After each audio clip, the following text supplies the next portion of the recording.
भारत देश के निवासियों, आज मैं आपके बीच में दुनिया की वैश्विक महामारी कोरोना के लिए बात करने आया हूँ। नौजवानों, बेरोज़गारों, आंदोलनकारी किसानों, एससी समाज के लोगों, CA/NRC के आंदोलन करने वाली बहनों, ये वैश्विक महामारी अमेरिका में कोई और रूप दिखाती है, चाइना में किसी और रूप में होती है और हिंदुस्तान आते आते ये रिमोट से चलने वाली कोरोना महामारी के नाम से कहलाती है। कोरोना महामारी का जो रूप ये भारतीय जनता पार्टी की केंद्र की सरकार आपके बीच में लाना चाहती है, इसके पीछे एक गहन अध्ययन की ज़रूरत है आपको। ये महामारी हिंदुस्तान में रिमोट के द्वारा चलती है। जहाँ पे भी भारतीय जनता पार्टी के शीर्षस्थ नेता अमित शाह और मोदी होते हैं, वहाँ पे ये महामारी कतई नहीं होती है। जहाँ पे भारतीय जनता पार्टी को सरकार गिरानी होती है, जहाँ पे आंदोलन ख़त्म करने होते हैं, जनता के प्रश्नों के जवाब देने होते हैं, वहाँ पे कोरोना महामारी पूर्ण रूप से विकराल रूप धारण कर लेती है। साथियों, कभी आपने ये सोचा है कि इस लॉकडाउन के लगने के बाद भारत में 40% इनकम टैक्स करदाता ख़त्म हो गया? ये ब्लिच की रिपोर्ट है। यानी कि जब से लॉकडाउन लगा है, 40% व्यापारी इनकम टैक्स देने के दायरे से बाहर हो गया और देश की कुछ कंपनियां 70% तक इजाफा कर गईं। जैसे ही नौजवानों ने अपनी नौकरी की बात करना शुरू की, जैसे ही किसानों ने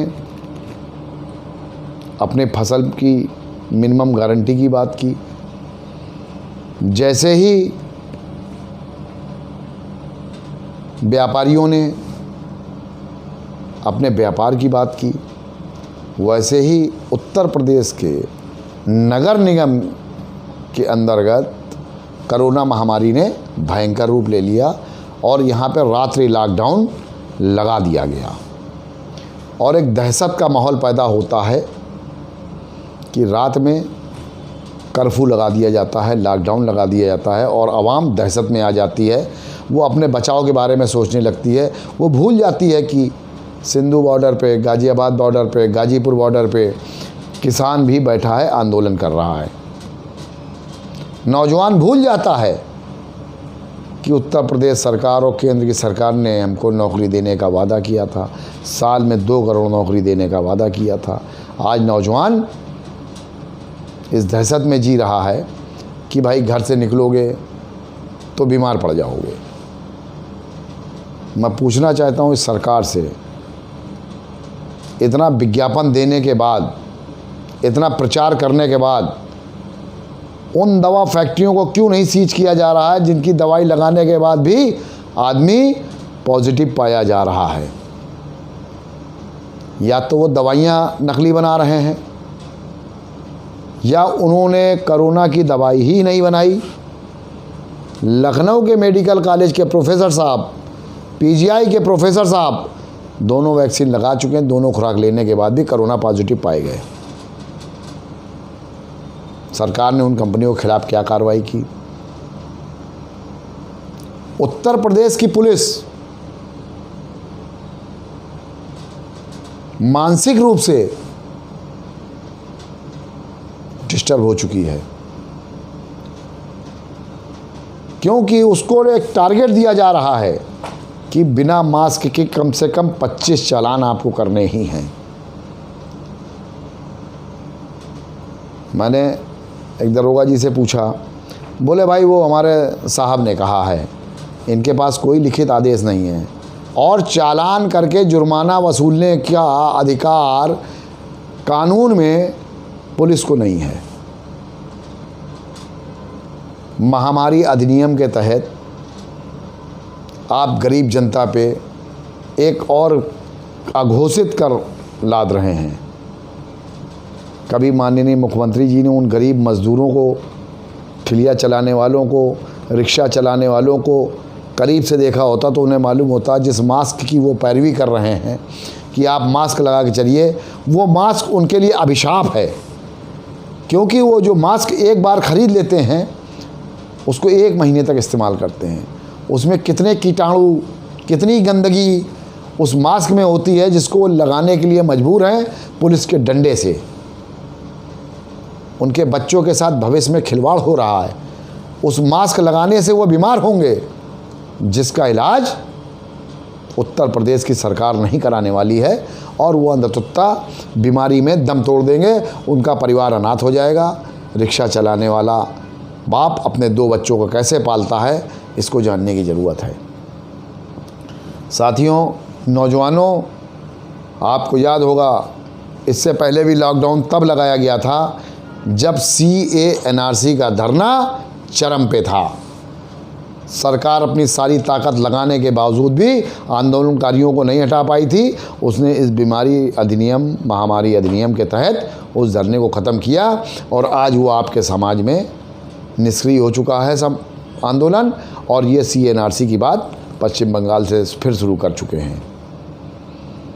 कहीं ऐसा ना हो इस लॉकडाउन के पीछे सरकार की मंशा कुछ और हो, करना कुछ और चाह रही है, और इस लॉकडाउन के बहाने आपको सोचने का मौका नहीं दे रही है।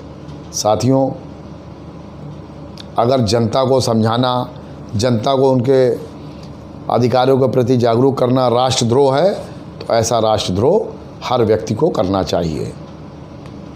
शिक्षा प्रश्न को पैदा करती है। शिक्षित व्यक्ति प्रश्न करता है। इसलिए सबसे पहले हमारी सरकार शिक्षा को हमसे दूर कर देती है। तुरंत सबसे पहले स्कूल बंद करती है और शराब के ठेके रात में 10 बजे तक खोल देती है। क्योंकि आप अगर शिक्षित होंगे तो प्रश्न करेंगे, शराब पिएंगे तो मदहोश होंगे, प्रश्न करना भूल जाएंगे। ये सरकार की पहली प्राथमिकता है। इसको आप लोग सोचिए। जहाँ पे भी भारतीय जनता पार्टी की रैली हो रही है वहाँ 144 नहीं लगती है, वहाँ ये महामारी अधिनियम नहीं लागू होता है, वहाँ कोरोना की दहशत नहीं पैदा की जाती है।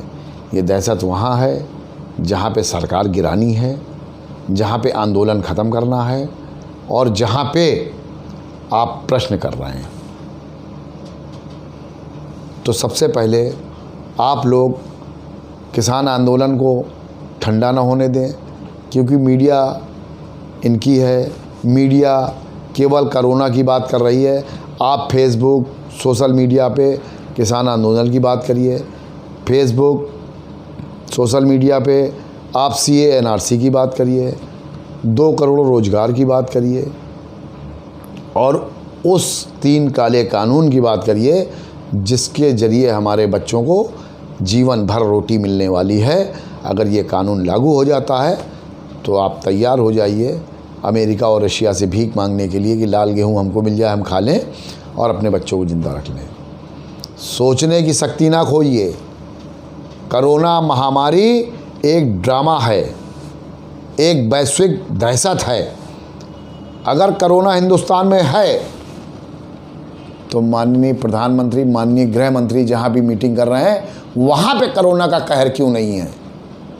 वहाँ कोरोना क्यों नहीं जा रहा है? कोरोना केवल मिडिल क्लास के पास क्यों आ रहा है? कोरोना केवल ठेलिया और रिक्शा चलाने वालों के पास क्यों जा रहा है? दिहाड़ी मजदूरों के पास क्यों जा रहा है? कोरोना उन व्यापारियों के पास क्यों जा रहा है जो मध्यम वर्गीय व्यापार कर रहे हैं? अभी ब्लिट्स की रिपोर्ट आई है कि हिंदुस्तान में 40% लोग इस बार इनकम टैक्स नहीं दे पा रहे हैं, क्योंकि इनकम टैक्स दायरे से बाहर हो चुके हैं। तो ऐसा ना हो कि हम लोग के हाथ में फिर कटोरा हो, जैसा कि ये सरकार चाहती है। साथियों, जागो, प्रश्न करना शुरू करो, सड़कों पे आओ, और इस व्यवस्था के खिलाफ टकराने की बात करो, आंदोलन की बात करो, तभी आप इन सब चीज़ों से मुक्ति पाओगे। जय हिंद, जय कांग्रेस, जय।